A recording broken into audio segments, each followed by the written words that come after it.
Guiones y guionistas, capítulo 103.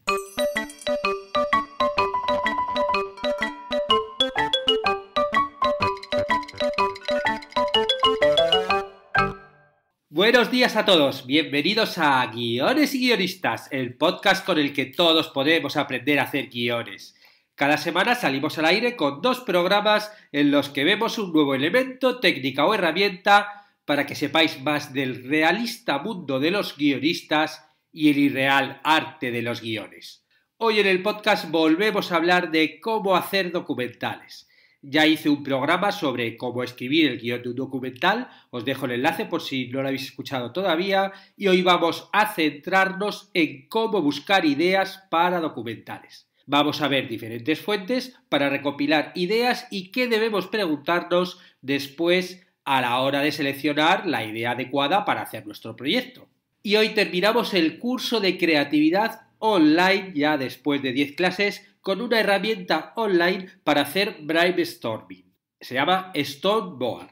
Es una herramienta muy útil porque nos permite recopilar, almacenar y seleccionar ideas de una forma muy intuitiva, ¿no? Es una herramienta para poder hacer los brainstorming en lugar de la pizarrita, como lo solemos hacer aquí en nuestras casas o en nuestros despachos. Bueno, pues hacerlo online. También os recuerdo que hice un podcast sobre cómo hacer brainstorming para hacer guiones. Y la verdad es que esta clase complementa muy bien el podcast. Y como hice el martes, os recuerdo los 3 cursos que comenzarán. La próxima semana para los suscritos a la plataforma Guiones y Guionistas. Los martes el curso de diálogos, donde veremos cómo escribir los diálogos de nuestros personajes y también cómo no hay que escribirlos, por supuesto. Los jueves el curso de productividad para guionistas, donde aprenderemos técnicas de productividad que podremos aplicar a la organización de nuestro trabajo como guionistas, bueno, y no solo como guionistas, sino para nuestro trabajo en general. Y los sábados el curso de formato de guión, donde veremos con detenimiento y ejemplo los elementos que conforman el formato estándar de guión y sus particularidades. Y ahora sí nos vamos con la búsqueda de ideas y de temas también para hacer documentales. Como recuerda Michael Rabiger en su clásico manual Dirección de documentales, que este es uno de los típicos libros y manuales que habla de una forma bastante general sobre cómo hacer documentales. Bueno, pues como dice Michael, buscar la idea de nuestro documental tiene 2 fases. La primera consiste en una recopilación de materia prima, hay que rastrear muchas ideas que te llamen la atención y que te vayan interesando y almacenarlas ordenadamente. Y en la segunda fase, analizar estas ideas para ver si tienen posibilidades reales de convertirse en un buen relato cinematográfico. Vamos con la primera fase, que bueno, siempre comienza con la recopilación de ideas. ¿Y cuál es el criterio que tienes que seguir en esa búsqueda de ideas? Básicamente, seguir tu propio interés, tu imaginación y tu instinto como guionista.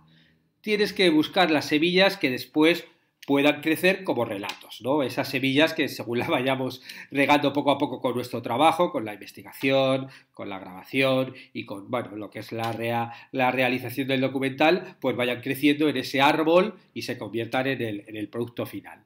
En esta fase no hay que preocuparse mucho y lo que hay que hacer es recopilar cualquier idea que nos llame la atención. Y en posteriores etapas ya seleccionaremos las ideas más convenientes para hacer nuestro documental. Existen muchas fuentes donde ir a buscar esas ideas. Vamos a ver algunas de ellas y también ver un poco ejemplos de cada una de las fuentes. La primera de ellas sería el diario personal. Escribir un diario donde anotemos todo lo que nos llame la atención es el primer recurso para almacenar las ideas, ¿no? En este diario no hay que ponerse limitaciones y anotar todo lo que se nos ocurra, porque bueno, ya como decía antes, ya haremos el filtro más adelante. Y es conveniente también llevarlo siempre encima, ¿no? Y siempre que se nos ocurra algo, bueno, pues lo sacamos y apuntamos, estemos donde estemos, nuestra idea, que bueno, que ahí queda almacenada. Después ya pasaremos a limpio las ideas en el ordenador, las ideas que más nos gusten y bueno, las clasificaremos según su naturaleza. tener un diario nos pone también como en un estado de búsqueda de ideas activo, ¿no? Ya el mero hecho de que tú lleves tu diario ahí en tu bolsillo y cuando pase algo tú puedas apuntarlo, eso también como que te pone las pilas, ¿no? Y porque en cualquier momento pues nos puede llegar una frase, una emoción, una imagen, ¿no? Una anécdota, no sé, cualquier cosa que nos estimule y bueno, pues está bien anotarla.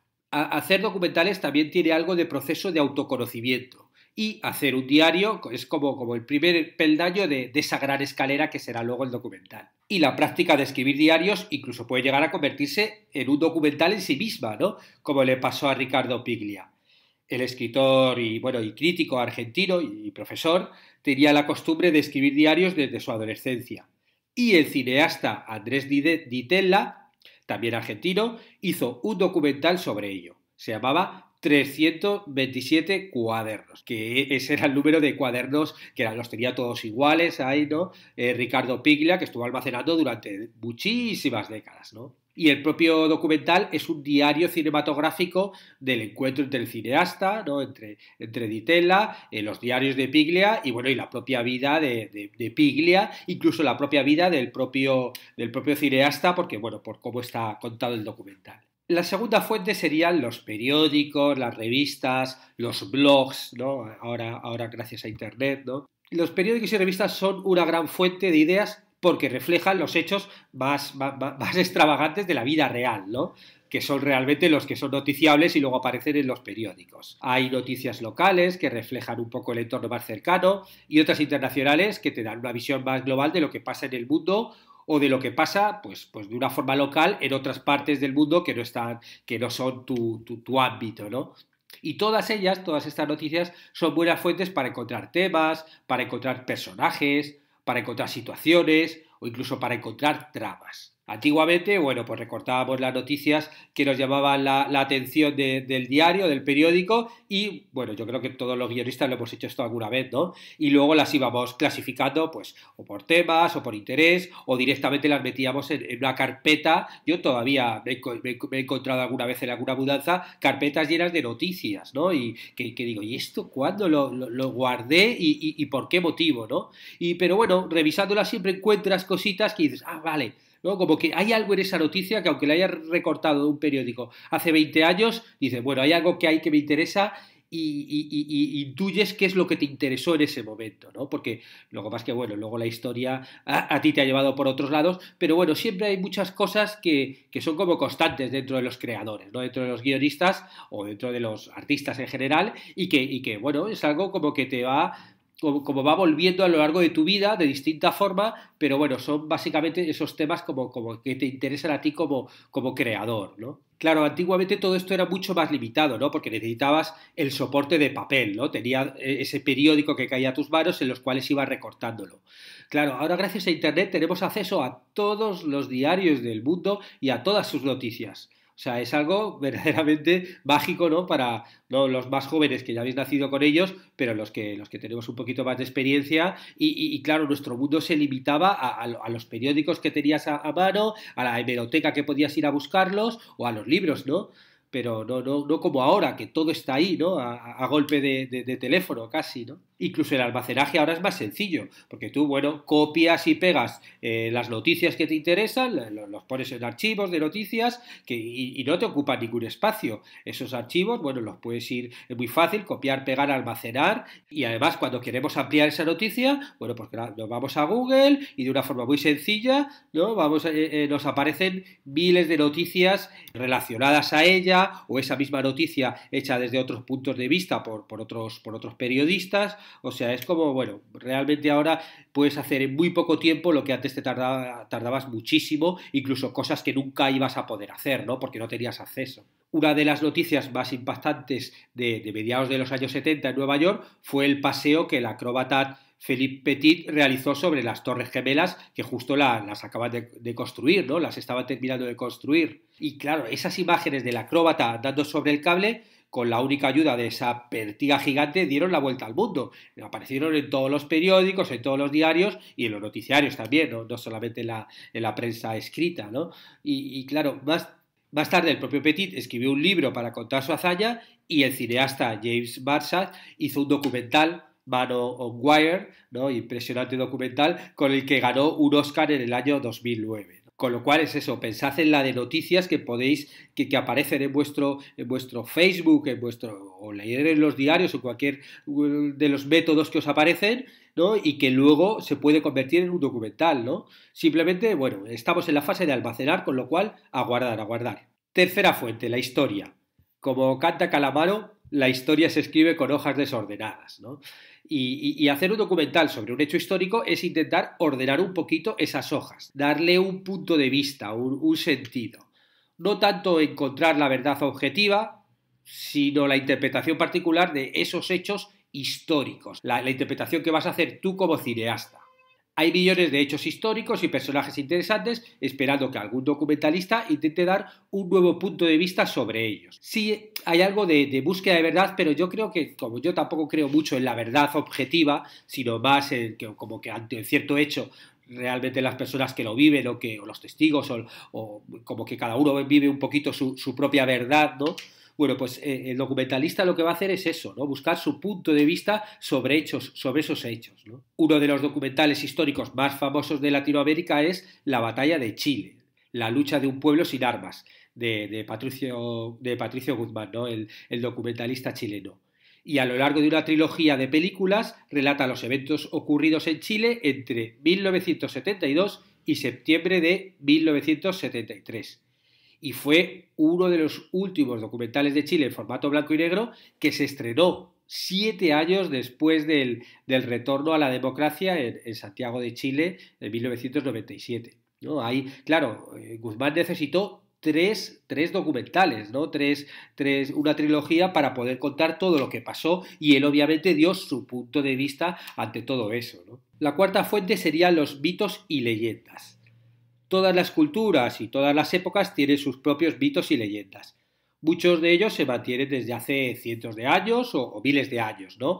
Y se recuerdan en las tradiciones que, bueno, pues que vamos siguiendo cada cultura, cada religión, cada pueblo. Y ahí radica su fuerza, por lo que recurrir a ellos para hacer documentales nos garantiza un interés profundo, ¿no? O sea, si esa leyenda, si ese mito ha pervivido durante tanto tiempo, es porque tiene una buena raigambre, ¿no? Porque está enraizado con algo que a la gente le interesa. Con lo cual, bueno, volver hacia ellos sabes que va a tener interés seguro.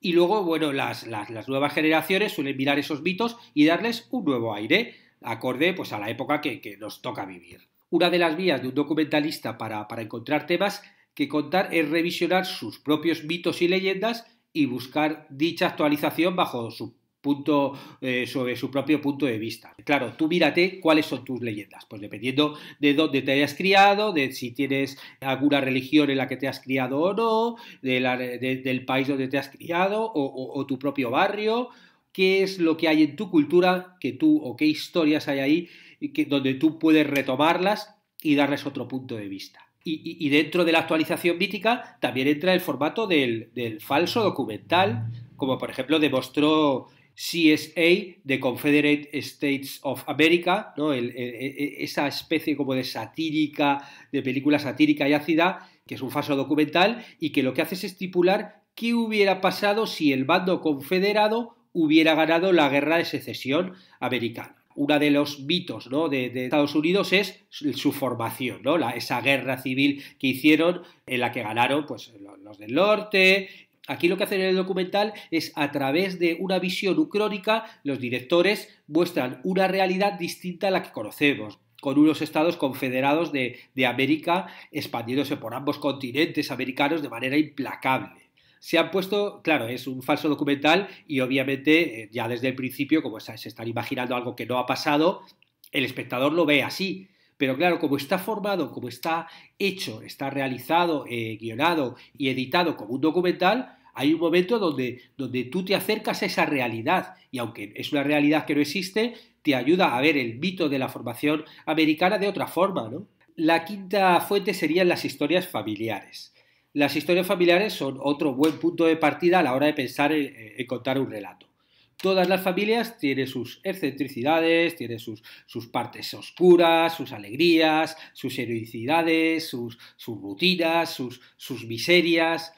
Es algo que normalmente no somos muy conscientes de las extravagancias de nuestra propia familia hasta que no nos la señalan desde fuera. Pero en general cada familia merecería su propio documental, porque bueno, cada una tiene su historia particular.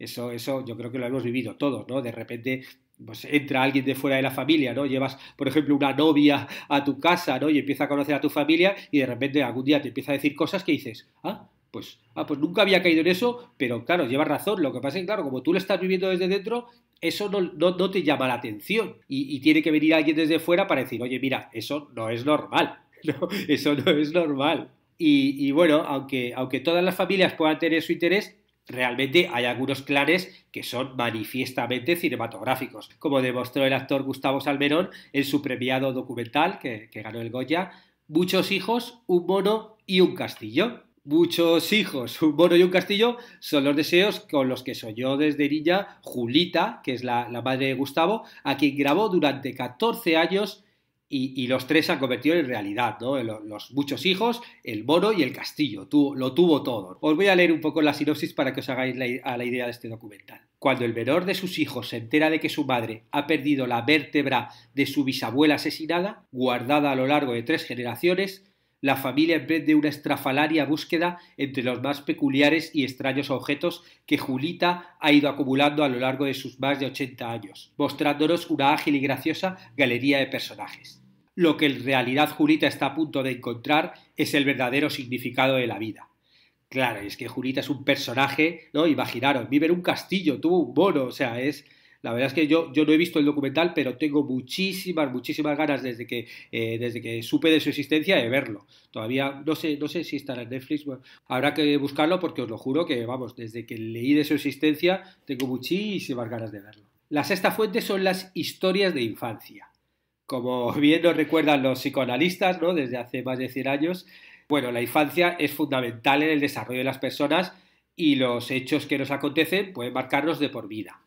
Unas veces vivimos situaciones en carne propia, otras veces somos testigos de ellas, pero explorar nuestras cicatrices es otro de los métodos para buscar historias que nos motiven y conmuevan. En nuestra memoria se quedan grabados muchos sucesos y bueno, plasmarlos después en el proceso de búsqueda que supone hacer un documental es otro de los métodos más efectivos de autoconocimiento. Buscar eso que tienes sobre ti o directamente buscar hacer un documental sobre la infancia, ¿no? Grabar a los niños para intentar reproducir eso que a ti, por lo que sea, te marcó, pero que ahora está marcando a otros niños, ¿no? Ahora está marcando a otras generaciones. Uno de los grandes acercamientos al mundo de la infancia desde el género documental es la película francesa Ser y Tener, al mundo de la infancia y al mundo de la pedagogía, ¿no? de la enseñanza. En esta película lo que hacen es mostrar la vida de una pequeña clase de un pueblo a lo largo de todo un curso, planteando una mirada a la educación primaria en el corazón de la Landa francesa, ¿no? La Landa es una región de Francia. Una docena de alumnos entre 4 y 10 años, reunidos en la misma clase, se forman en todas las materias bajo la tutoría de un solo profesor, ¿no? Que tiene una dedicación, vamos, extraordinaria. Este profesor, George López, es una autoridad como tranquila, ¿no? Y que va conduciendo a los chicos hacia la adolescencia y mediando entre sus disputas, escuchando los problemas y, bueno, pues ejerciendo como puede un poco en esa etapa tan complicada que es la infancia y la preadolescencia. Porque, claro, lo fuerte de este documental es que están juntos niños entre 4 y 10 años, ¿no? Que es algo que, bueno, yo creo que en todos los países hay aldeas rurales, ¿no? Aquí, por ejemplo, en Uruguay hay muchas y, claro, son como muy especiales y es bastante normal juntar a niños de muchas generaciones en la misma aula, ¿no? La séptima fuente sería la historia social, ¿no? La sociología, la etnografía, porque tanto la sociología como la etnografía y la historia social son buenas fuentes para los documentalistas. Los sociólogos normalmente analizan la sociedad y dan su punto de vista interpretando los motivos por los que se comporta la sociedad de determinada manera, ¿no? Bueno, pues nosotros como documentalistas podemos partir de estos estudios sociológicos, pero claro, tenemos que encontrar nuestra propia interpretación de la sociedad. Y el documental, claro, ahí se convierte en nuestra exploración de este hecho concreto y donde nosotros vamos a mostrar nuestras conclusiones, ¿no? Vamos a lo largo del documental, pues bueno, pues explorar sobre ese tema sociológico en concreto y bueno, pues un poquito como que al final y después de ver ese documental los espectadores verán, bueno, ellos sacarán sus propias conclusiones, pero a partir de lo que tú has mostrado, a partir de tu punto de vista, ¿no? Y la forma en cómo hacemos este acercamiento a la historia es fundamental para el mensaje que mostrará el documental. Por ejemplo, en The Act of Killing, que es una película dirigida por Joshua Oppenheimer, que trata de las matanzas cometidas en Indonesia entre el año 1965 y 1966, donde fueron asesinadas más de 500.000 personas. Y en la grabación aparecen los culpables de la masacre, ¿no? El Anwar y sus secuaces, que se enorgullecen de su pasado y vuelven a representar sus crímenes utilizando conjuntos elaborados, disfraces, extras, ¿no? Como que hacen de las víctimas, hacen una especie como de recreación, una especie de docudrama de cómo hicieron todo aquello. Y claro, esta forma de mostrar el documental, que claro, tuvo muchas críticas, porque claro, estás viendo ahí a los dictadores, a los asesinos, como recreando un poquito cómo lo hacían y que tampoco les ves que se arrepientan.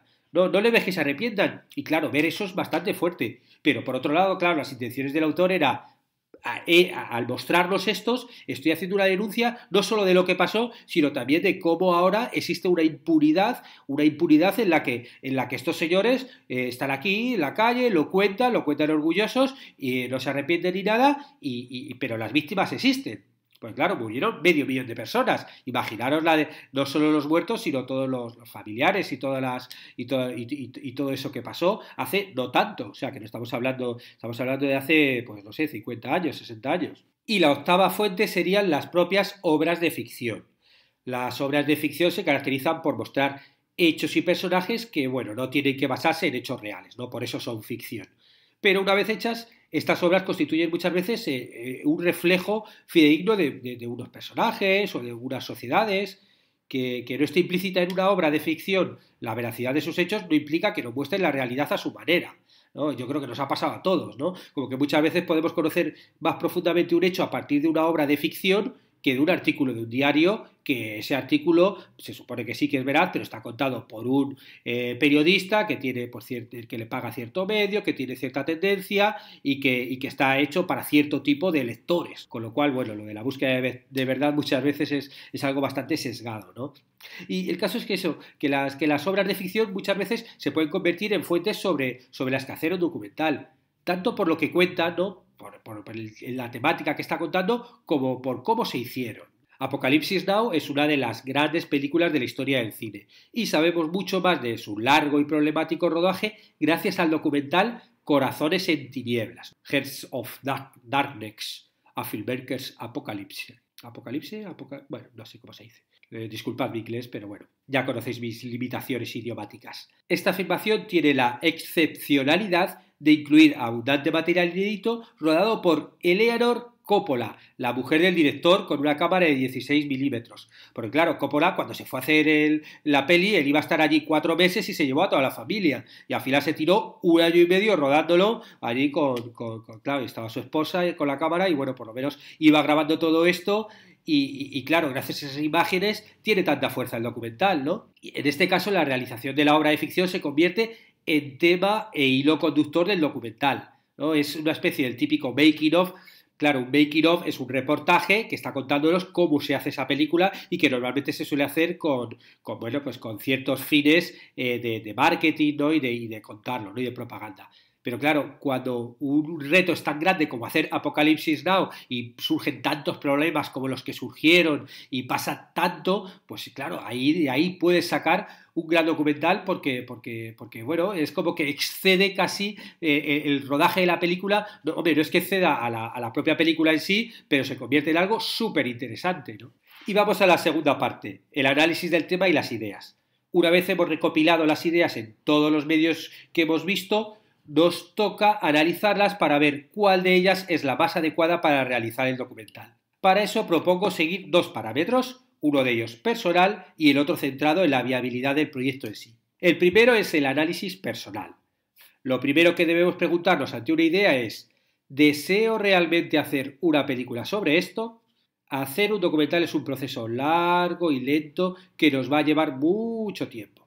Lo comenzaremos con mucha ilusión, pero con el tiempo ese entusiasmo va a ir decayendo poco a poco y solo si realmente queremos hacerlo lo conseguiremos terminar, ¿no? Es muy importante preguntarnos por la motivación antes de embarcarnos con el proyecto. Porque, bueno, van a surgir tantas dificultades, es buscar la financiación del documental, sacarlo adelante, grabarlo. O sea, hay que ponerle tanto, que es fundamental que el tema nos ponga, básicamente. Tenemos que asegurarnos que tenemos un vínculo emocional con la historia que estamos contando. Y si nos toca de alguna manera, pues tendremos mucho ganado para la realización.